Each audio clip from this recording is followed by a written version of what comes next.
Okay. நம்ம ஃபர்ஸ்ட்டுக்கு பார்த்த 3 கொஸ்டினுக்கும் சேர்த்து 2 மார்க்ஸ் தான் கொடுத்திருக்காரு. பியில் அந்த சிம்பிள் ஒரு கொஸ்டினுக்கு 2 மார்க்ஸ் கொடுத்திருக்காரு. இப்போ நம்ம அதை கொஞ்சம் இம்பார்ட்டண்ட்டாக பார்ப்போம். ஏன்னு சொன்னால் மார்க்ஸ் கொஞ்சம் கூட. அதாவது பிங்கிற ஒரு கேள்வியிலேயே 2 மார்க்ஸையே கொடுத்துட்றாரு. இப்போ அது கொஞ்சம் இம்பார்ட்டன்ஸ் கூட கொடுப்போம்.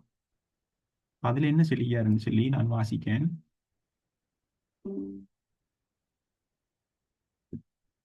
அந்த கொஸ்டின் வந்துட்டு இதுதான்.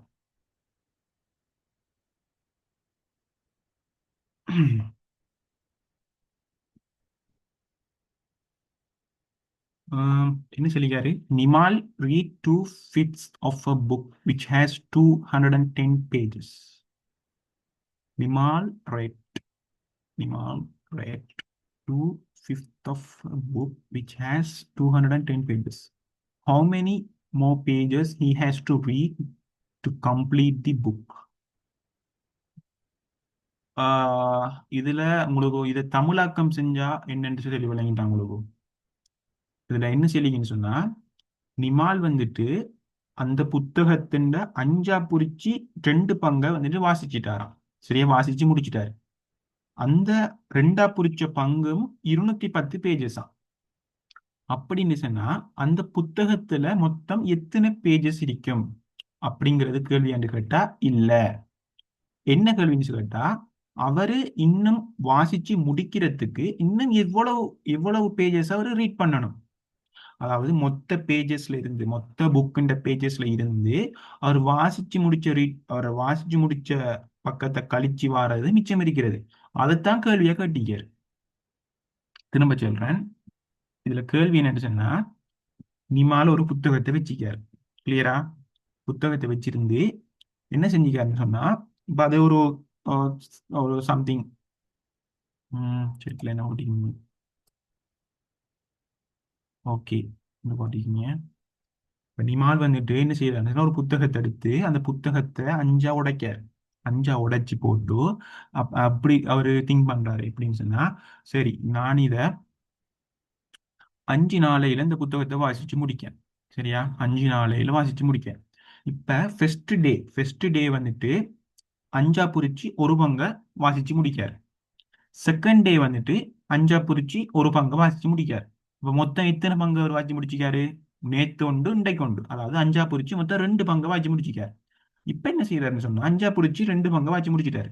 இப்ப அவர் வாசிச்சு முடிச்ச பக்கம் அவ்வளோத்தை எண்ணி பார்த்தாருன்னு சொன்னா, அவரு 210 பேஜஸ் ஆயிருக்குது. அதாவது அவர் ஃபர்ஸ்ட் டே வந்துட்டு 105 பேஜஸ் வாசிச்சிக்காரு. செகண்ட் டே வந்துட்டு 105 பேஜஸ் வாசிச்சிக்காரு. அதாவது ஒவ்வொரு நாளும் சேம் அமௌண்ட் ஆஃப் அதாவது புக் அந்த பேஜஸ் அவர் ரீட் பண்றாருன்னு வைப்போம். சரியா? அப்போ ஃபர்ஸ்ட் டே வந்துட்டு 105 பேஜஸ் ரீட் பண்ணிக்காரு. செகண்ட் டே வந்துட்டு 105 பேஜஸ் ரீட் பண்ணிக்காரு. இப்ப அவரு திங்கட்கிழமை வாசிக்க ஆரம்பிச்சாருன்னு சொன்னா, திங்களும் செவ்வாவும் வாசி முடிச்சிட்டாரு. அப்ப திங்கள் வாசிச்ச எவ்வளவு? 105 பேஜஸ். செவ்வாய் வாசிச்ச எவ்வளவு? 105 பேஜஸ். 105 பேஜஸ். அவரு முடிவு பண்ணிட்டு இருந்த என்ன? 5 நாளையால இந்த புத்தகத்தை முடிக்கணும். சரியா? 5 நாளையால புத்தகத்தை முடிக்கணும். அப்ப ஒரு நாளையில அவரு 105 பேஜஸ் வாசிக்காரு. அப்ப 5 நாளைக்கு மொத்தம் வாசிச்சா அந்த புக் புக் முடிஞ்சிடும். சரியா? 5 நாளைக்கு அந்த புத்தகத்தை வாசி முடிச்சா புக் முடிஞ்சிடும். அப்ப 105 5ஆல பெருக்கினா அந்த புத்தகத்தின் மொத்த பேஜஸ் வருமா இல்லையா?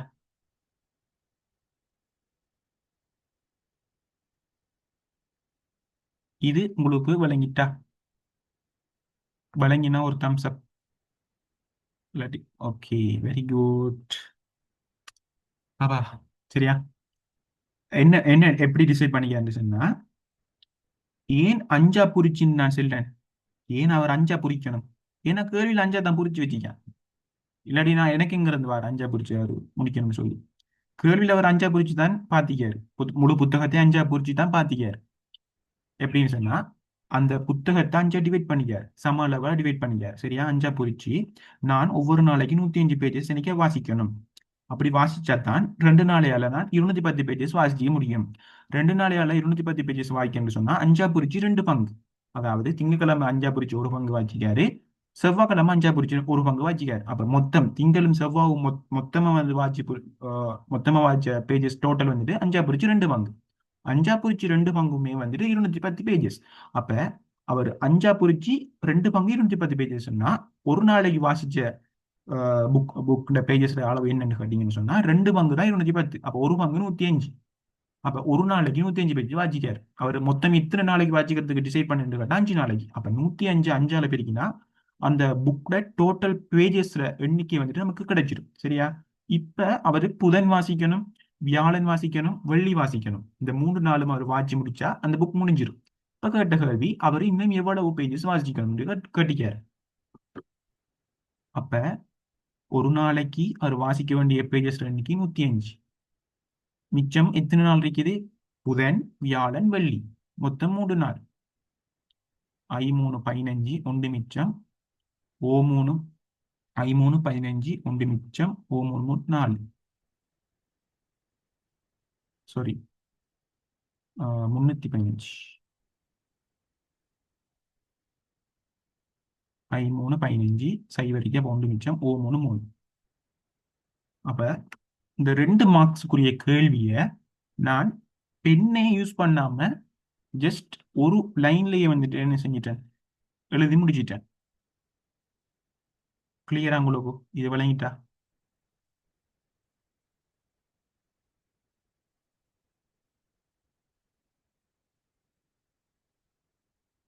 S, very good. இப்ப நான் இந்த கேள்வி உங்களுக்கு விளங்கிருக்கா அப்படின்னு சொல்லி பாக்குறதுக்கு நான் என்ன செய்றேன், இந்த கேள்வி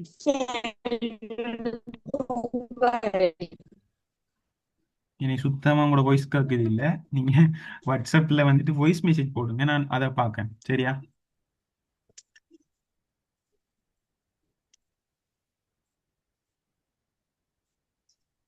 வாட்ஸ்அப்ல நீங்க வாய்ஸ் ரெக்கார்ட் போடுங்களேன்.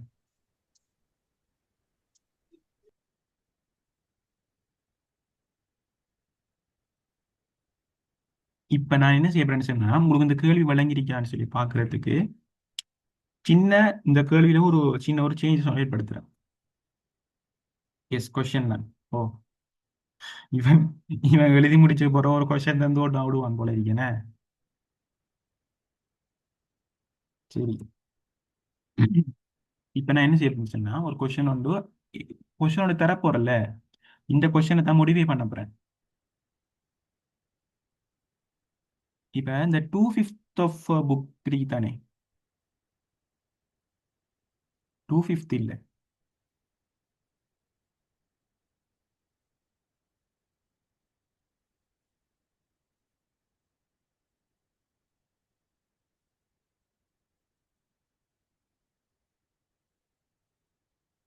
இவ்வளவு தான் சேஞ்சஸ். 3/4. 3/4 என்ன? 4 புரிச்சு 3 பங்கு. சரியா? இதான் கேள்வி. இப்ப கேள்விக்கு ஆன்சர் வந்துட்டு மாறிட்டு இப்ப 315 ஆன்சர் வராது, வேற ஆன்சர் வரும். அந்த ஆன்சர் எடுத்து வைங்கன்னு ஒரு 2 மினிட்ஸ்ல வரேன்.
என்ன மாதிரி ஆன்சர் வந்துட்டா?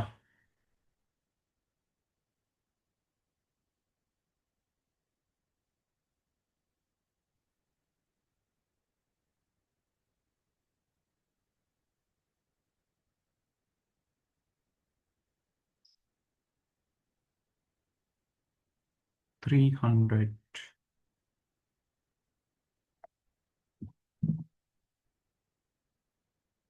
Nimal write 3/4 of a book which has 210 pages. நாலா புதிச்சு மூன்று பங்கு தான் 210. ஒரு பங்கு எவ்வளவு இது கேட்டா 210 மூணால பிரிப்பேன். மூணால பிரிச்சா இத்தனை 70. 70 பேஜஸ் தான் ஒரு பங்கு. அவர் எவ்வளவு படிச்சு முடிச்சிட்டாரு? நாலா புரிச்சி மூணு பங்கு படிச்சு முடிச்சிட்டாரு. இது பாஸ். அவர் மிச்சம் படிச்சிருக்கிறது எவ்வளவு? ஒரு பங்குல இருந்து மூணா புரிச்சு நாலா புரிச்சு மூணு பங்கா கழிச்சோம்னு சொன்னா முக்கா பங்கு. முக்காவாசி படிச்சுட்டாரு, காவாசி இன்னும் படிக்கணும். அப்ப ஒரு பங்கு எவ்வளவு? 70 பேஜஸ். ஆன்சர் வந்து 70 பேஜஸ். எப்படி 300 வந்த?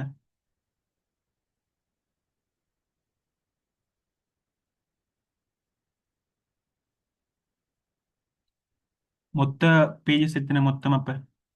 இந்த புக் மொத்தம் எத்தனை பேஜஸ் கொண்டிருக்குது? ஒரு பங்கு 70, மொத்தம் 4 பங்கு இது 280 பேஜஸ் தான் அந்த புக் கொண்டிருக்க. புக்குண்ட மொத்த பேஜஸ் எண்ணிக்கை 280 பேஜஸ்ல அவரு நாலா புரிச்சு மூணு பங்கு படிச்சு முடிச்சிட்டாரு. நாலா புரிச்சு மூணு பங்கு படிச்சு முடிச்சிட்டாரு. அந்த நாலா புரிச்சு மூணு பங்கு தான் 210 பேஜஸ். இப்ப மிச்சமா இருக்கிறது நாலா புரிச்சு ஒரு பங்கு காவாசி. அந்த நாலா புரிச்சு ஒரு பங்கு தான் வந்து 70 பேஜஸ். கூட்டினீங்கன்னு சொன்னா 280 பேஜஸ் வரும் டோட்டல் பேஜஸ். அப்ப அவர் மிச்சமா படிக்க இருக்கிறது 70 பேஜஸ் படிச்சாருன்னா ஓகே. நான் கேட்டது இன்னும் எவ்வளவு பேஜஸ் படிக்கணும்னு சொல்லி, புக்கோட மொத்த பேஜஸ் கேட்கறது. இன்னும் 70 பேஜஸ் வர படிச்சு முடிக்கணும். இப்ப நான் உங்களுக்கு வழங்கிட்டான்னு பார்க்கறதுக்கு உங்களுக்கு வழங்கிட்டா? இது நான் இப்ப சொன்னது வழங்கிட்டா?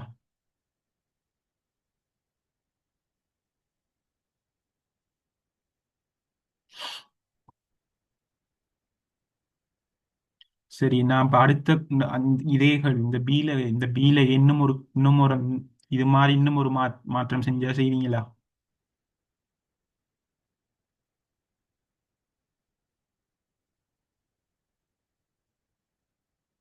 செய்வீங்களா? Okay, it's very good. இப்ப 3/4 இல்ல. இப்ப வந்துட்டு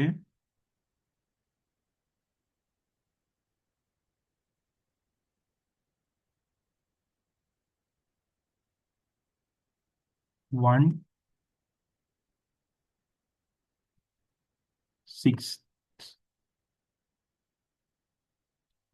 1/6 என்னன்னா ஆறா குறிச்சு ஒரு பங்கு. இப்ப 210 இல்ல, 10.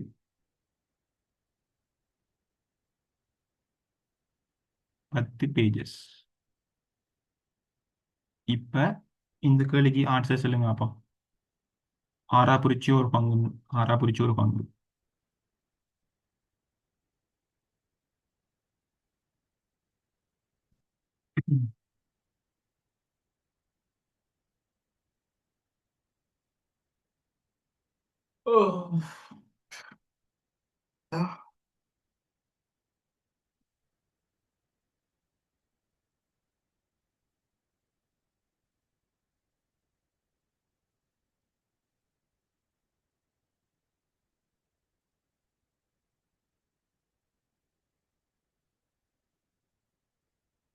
ஆன்சரை சேட்டில் போடுங்க அப்போ, அடி வாட்ஸ்அப்ல அனுப்புங்க.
60. கேள்வி என்ன? இன்னும் அவர் எவ்வளவு பேஜஸ் படிக்கணும்? 60 பிள்ளை.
இதுல பாருங்க.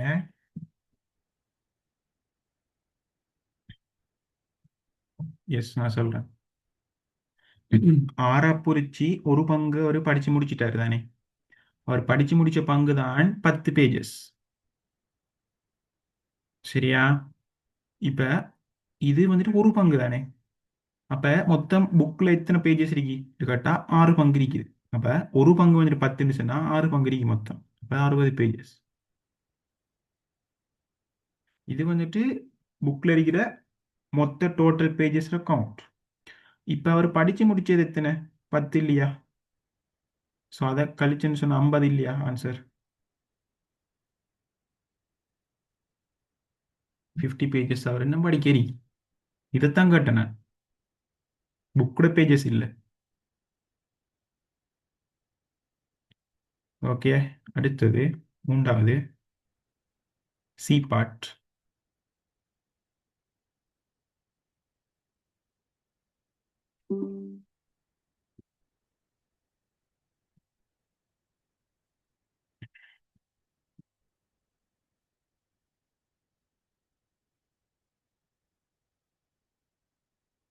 என்ன கேட்டியாரு? எக்ஸ்ர வெலுவை காண்ட்டான். Solve the following equations for x. எக்ஸ்ர வெலுவை காண்ட்டான். இது நான் நினைக்கிறேன் உங்களால் செய்ய இயலும்னு நினைக்கிறேன். எனக்கு ஃபர்ஸ்ட் ஆன்சரை சொல்லுங்க அப்போ. ஃபர்ஸ்ட் செஞ்சு ஃபர்ஸ்ட் ஆன்சரை மட்டும் சொல்லுங்க அப்போ. எக்ஸ்ர பெருமதி என்ன? நான் இங்கே செய்கிறேன், நீங்கள் ஸ்க்ரீனை பார்க்காம நீங்கள் ஓனாக செய்யுங்க. சரியா?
இந்த மாதிரி ஃபஸ்ட்டுக்கு ஆன்சர் வந்துட்டா?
ஃபஸ்ட்டை மட்டும்தான் ஜெயிச்சேன்.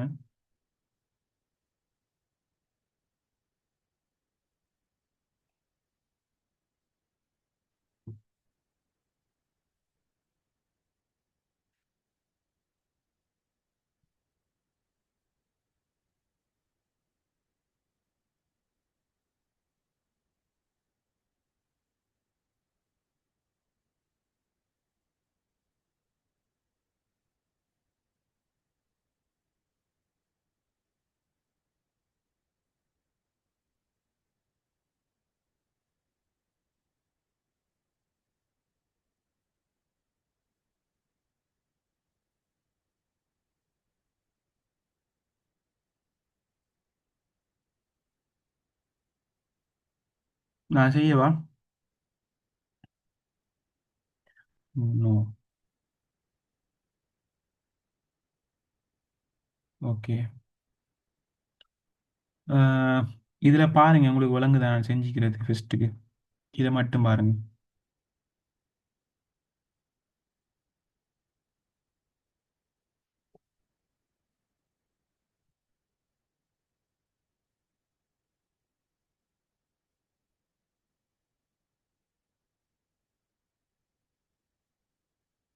இதை மட்டும் பாருங்க நான் என்ன செஞ்சுக்கிறேன்னு சொல்லி.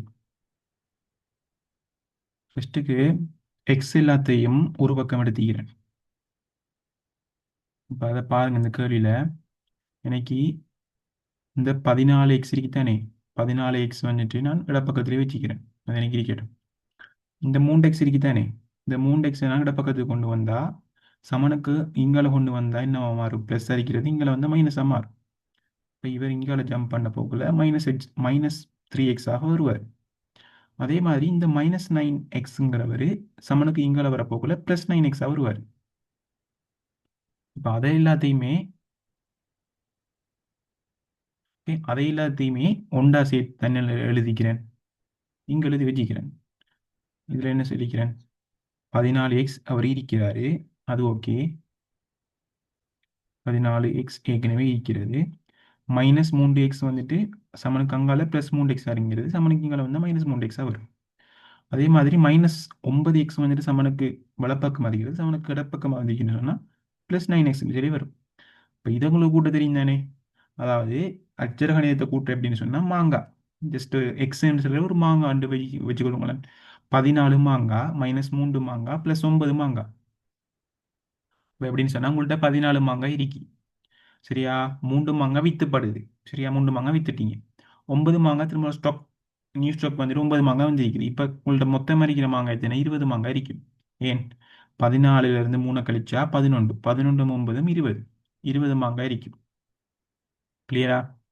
இப்போ அங்கால சமனுக்கு இங்கால வாங்க. சமனுக்கு வலப்பக்கம்.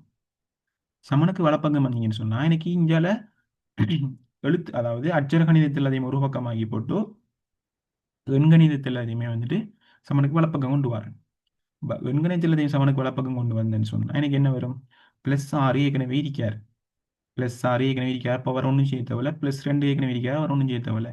இந்த -12 என்ன செய்யறேன்னு சொன்னா சமனுக்கு வலப்பக்கம் கொண்டு போனா எனக்கு +12 ஆகும். கிளியரா?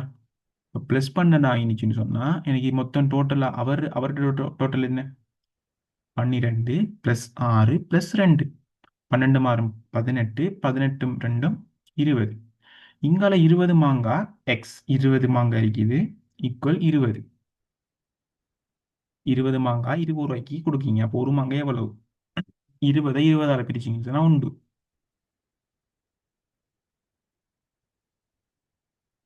கிளியரா? இப்போ நீங்க ரெண்டாவதுக்கு வாங்க. ரெண்டாவதுல வர்க்கம் ஒரு ஆள் இருக்காரு என்ன. இப்ப வர்க்கம் வர்க்க மூலம்ங்கிற கான்செப்டுக்கு வந்தீங்கன்னு சொன்னா இப்படி இருக்காரு என்ன. இப்ப எக்ஸ எழுவை மாற்றம் எக்ஸை வந்துட்டு சப்ஜெக்ட் ஆக்கணும். இப்போ அதான் என்ற நோக்கம். அதாவது எக்ஸ்ட்ரா வேல்யூ என்னன்னு சொல்லி கண்டுபிடிக்கணும். அதாவது எக்ஸ்ட்ரா வேல்யூ என்னன்னு கண்டுபிடிக்கணும்னு சொன்னா எக்ஸை நான் எழுவாய் மாற்றம் செய்யணும். எக்ஸை சப்ஜெக்ட் ஆக்கணும். இப்போ எக்ஸை சப்ஜெக்ட் ஆக்குறதுக்கு எனக்கு பிரச்சனை இருக்கிற ஒரு ஆள் வந்துட்டு வர்க்கம். இப்போ எனக்கு வர்க்கம் அங்கால போகணும். எனக்கு வர்க்கம் தேவையில்லை. அப்ப வர்க்கம் வந்துட்டு சமனுக்கு இங்கால போனுச்சுன்னு சொன்னா என்னவா மாறும்னு சொன்னா வர்க்க மூலமாகும். வர்க்க மூலம் ஆகும். சமன் வர்க்கம் வந்துட்டு சமனுக்கு வலப்பக்கம் போனிச்சுன்னு சொன்னா வர்க்க மூலமாகும். வர்க்க மூலம் வந்துட்டு சமனுக்கு இடப்பக்கம் வந்துச்சுன்னு சொன்னா வர்க்கமாகும். சரியா? உங்களுக்கு இப்படி இருக்குன்னு சொன்னா இங்கால போனா இது இங்கல ஜம்ப் ஆயிடுச்சுன்னு சொன்னா வர்க்கமாகும். இந்த வர்க்கம் இருக்கிறது இங்கல போனா வர்க்க மூலமாகும். இப்படி இல்லாட்டி மாறி இங்கால வர்க்க மூலம் இருக்குதுன்னு சொன்னா இங்கால வந்து அது ஒரு வர்க்கம் ஆகுவாரு. இங்கால வர்க்கம் இருந்துச்சுன்னு சொன்னா அவர் இங்கால ஜம்ப் ஆகக்குள்ள வர்க்க மூலமாகுவார். இது நான் விளங்கி இருக்கேன் சரி நான் நம்புறேன். இப்ப நீங்க வர்க்க மூலம் எடுக்கக்குள்ள முக்கியமான ஒரு பாயிண்ட் பிளஸ்ஸோ மைனஸ் போட்டுக்கணும். ஏன் இந்த பிளஸ்ஸோ மைனஸ் போடணும்னு சொல்லி நான் பிறகு சொல்றேன் பாருங்க. இப்ப நாலின் வர்க்க மூலம் என்னன்னு கேட்டா எல்லா பிள்ளைக்கும் தெரியும் 2. ஏன் 2 வர்க்கம் வந்துட்டு 4. சரியா? அப்ப நான் என்ன சொல்லிக்கிறேன் வர்க்கமே சமனுக்கு அங்கால கொண்டு போனா வர்க்க மூலமாகும். அப்ப வர்க்க மூலம் 4 பெருமதி வந்துட்டு 2 இல்லையா? சரியா? அப்ப எல்லா பிள்ளைகளுக்கும் தெரியும் Blesso minus 2 equal X plus 7. இப்ப எனக்கு இங்க எக்ஸுக்கு ஒரு வேல்யூ வர மாட்டுச்சு. சரியா? எக்ஸுக்கு இங்கே ஒரு வேல்யூ வராது. எக்ஸுக்கு இங்க 2 பெருமானம் வரும். எப்படின்னு சொல்றேன். இப்ப எனக்கு நான் பிளஸ்ஸை மட்டும் கன்சிடர் பண்றேன். எனக்கு பிளஸ்ஸை மட்டும் கன்சிடர் பண்ணினா எக்ஸ் பிளஸ் 7 ஈக்குவல் 2. சரியா? ஏன் பிளஸ்ஸை மட்டும் எடுத்துக்கிறேன். பிளஸ் 2 மட்டும் எடுத்துக்கிறேன். அதே மாதிரி மைனஸை மட்டும் நான் எடுத்தேன்னு சொன்னா எக்ஸ் பிளஸ் 7 ஈக்குவல் -2. அவ்வளவுதான். இப்ப இதுல உங்களுக்கு தெரியும் இதை சுருக்கி என்ன வரும்? 2ல இருந்து 7 போனா -5. அதாவது இந்த பிளஸ் 7 அங்கால போனிச்சுன்னா -7. 2 -7 -5. அதே மாதிரி இது இஞ்சால வந்துட்டு பிளஸ் 7 அங்கே போனா -7 -9. அப்ப இங்க எக்ஸுக்கு நீங்க -5 போட்டாலும் எக்ஸுக்கு நீங்க -9 போட்டாலும் என்ன நடக்கும்? எக்ஸுக்கு நீங்க -5 போட்டாலும் எக்ஸுக்கு நீங்க -5 போட்டாலும் சரி -9 போட்டாலும் சரி சமனுக்கு அங்கால வார பெறுமதி 4 தான் இருக்கும். அது எப்படின்னு சொன்னா இங்க பாருங்க. இப்ப உங்களுக்கு தந்த கேள்வி வந்துட்டு இதான் எக்ஸ் பிளஸ் 7 வர்க்கம் ஈக்குவல் 4. சரியா? இப்போ நான் எனக்கு வந்த ஆன்சர் வந்துட்டு -5ங்கிற ஆன்சர் வந்துச்சு. இப்போ நான் -5 இங்கே சப்ஸ்டியூட் பண்ணுறேன். பிரதிட்டு பார்க்க பிரதிட்டா எனக்கு -5 + 7 முழுவதின் வர்க்கம் -5 + 7 முழுவதின் வர்க்கம். இதை சுருக்கினீங்கன்னு சொன்னா எனக்கு -5 + 7 2 தானே. இப்போ 2 வர்க்கம் 4. சரியா? இப்போ எனக்கு -9 எடுக்க -9 எடுத்தாலும் அதே ஆன்சர் தானே வரும்னு சொல்லி -9 எங்க சப்ஸ்டியூட் பண்ணி பார்ப்போம். -9 சப்ஸ்டியூட் பண்ணினா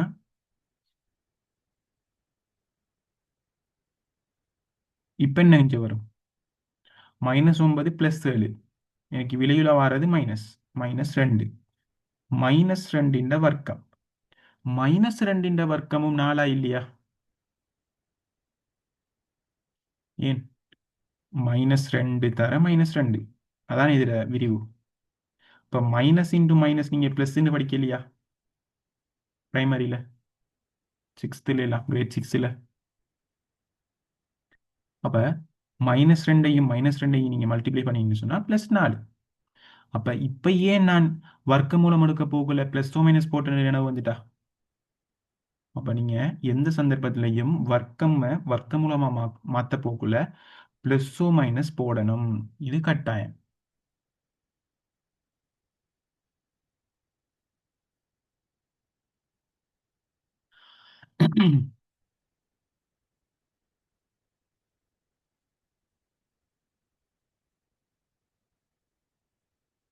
இது கிளியரா உங்களுக்கு?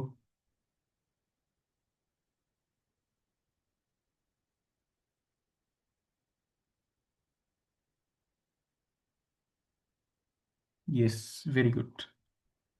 நான் அடுத்த கிளாஸ் போடக்குள்ள நான் விளங்கப்படுத்துகிறேன். என்ன சொன்னால் உங்களுக்கு இப்போ சொன்ன டைம் இங்கே முடிய போகுது, 2 மினிட்ஸ் தான் காட்டுது.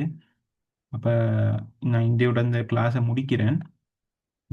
நெக்ஸ்ட் கிளாஸ் வந்துட்டு நான் உங்களுக்கு இன்ஃபார்ம் பண்ணுறேன். அந்த கிளாஸில் வந்துட்டு மிச்சம் இருக்கிற கேள்வி செஞ்சுட்டு கடைசியாக வந்துட்டு டெரிவேஷன் இன்டிகிரேஷனுக்கு வருவோம். சரியா? ஏன்னு சொன்னால் ஃபஸ்ட்டுக்கு நான் டெரிவேஷன் உங்களுக்கு படிப்பிச்சேன்னு சொன்னால் விளங்காது. நான் என்ன படிப்பிச்சாலும் விளங்காது. ஏன்னு சொன்னால் இதுகளில் படித்து போட்டு தான் அதில் செய்யணும். ஏன்னு சொன்னால் இதில் வந்துட்டு எடுக்கக்கூடிய அறிவு வந்துட்டு அங்கே தேவைப்படும். சரியா? டெரிவேஷன் இன்டிகிரேஷனில். அப்போ அதுவே நம்ம அட்வான்ஸ் ஃபஸ்ட்டுக்கு படித்து போட்டு உங்களுக்கு விளங்காது உண்மைக்கு. கிளியரா? இப்போ நம்ம அடுத்த கிளாஸில் வந்துட்டு மிச்ச கேள்வியை கண்டினியூ பண்ணுவோம். அதே மாதிரி நான் தந்த எக்ஸாம்பிள் கேள்வி, இப்போ நான் செஞ்ச கேள்வி, அதில் நீங்கள் தரவு பண்ணுங்க. உங்களுக்கு ஏதாவது டவுட் இருந்துன்னு சொன்னால் நீங்கள் வாட்ஸ்அப்பில் போடுங்க, நான் ரிப்ளை பண்ணுறேன். ஏழுன்னு சொன்னால் கேளுங்க. சரியா? அப்போ நான் என் பண்ணுறேன். இது 3 தரம் போட்டிங்க ரெக்கார்டிங், 3 ரெக்கார்டிங் அவைலபிள். நான் அதை யூடியூப்பில் அப்லோட் பண்ணுறேன். யூடியூப்பில் அப்லோட் பண்ணிவிட்டு உங்களுக்கு அந்த லிங்கை தரேன், நீங்கள் பார்த்துக்கொள்ளுங்க. சரியா? ஓகே. ஓகே, பாய். என் பண்ணுறேன்.